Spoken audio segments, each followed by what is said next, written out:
The Pavilion at Parkersburg City Park is being torn down. According to Mayor Joyce, the city has had several meetings about pursuing replacing the old pavilion. Joyce says this is part of an 8-year process of putting a new recreation center in the park that will be enjoyed by multiple generations. Mayor Joyce said he is excited to see where this project is headed.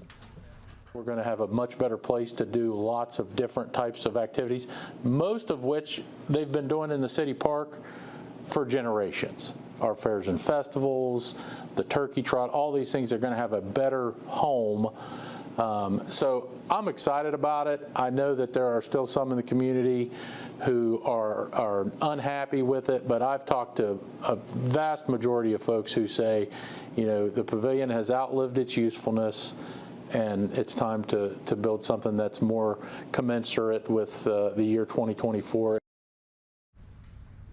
With the Parkersburg Pavilion being torn down, some members of the community reacted to if it could be a good thing moving forward. Our Peyton Brooker has the story. Demolition on the old Parkersburg City Park Pavilion started this week.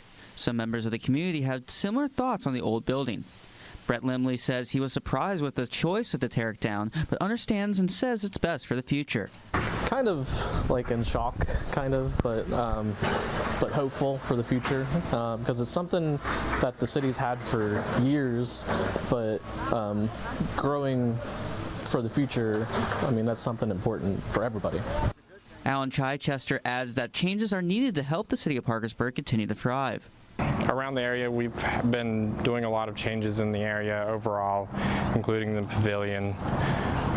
In general, the idea is that to bring better changes to the Parkersburg City, we will have to make changes, because if we don't make any changes, we'll just stagnate. There's tons of stuff around here that has been falling apart. Nothing's being changed, and no one's stepping up to pay for anything.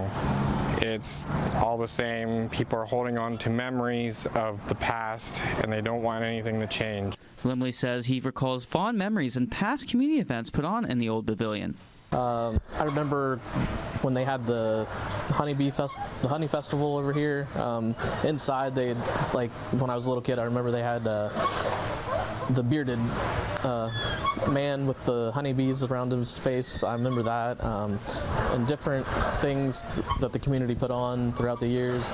I mean, even I did some, they had some dog training stuff over here that I did with my dog. Limley and Chichester both agree that this can lead to a good thing for the city of Parkersburg.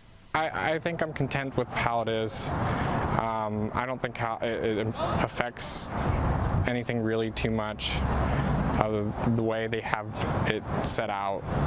You know, it's better just to get it down and out and build something a lot more safer and healthier. This is Peyton Brooker in Parkersburg, WTAP News.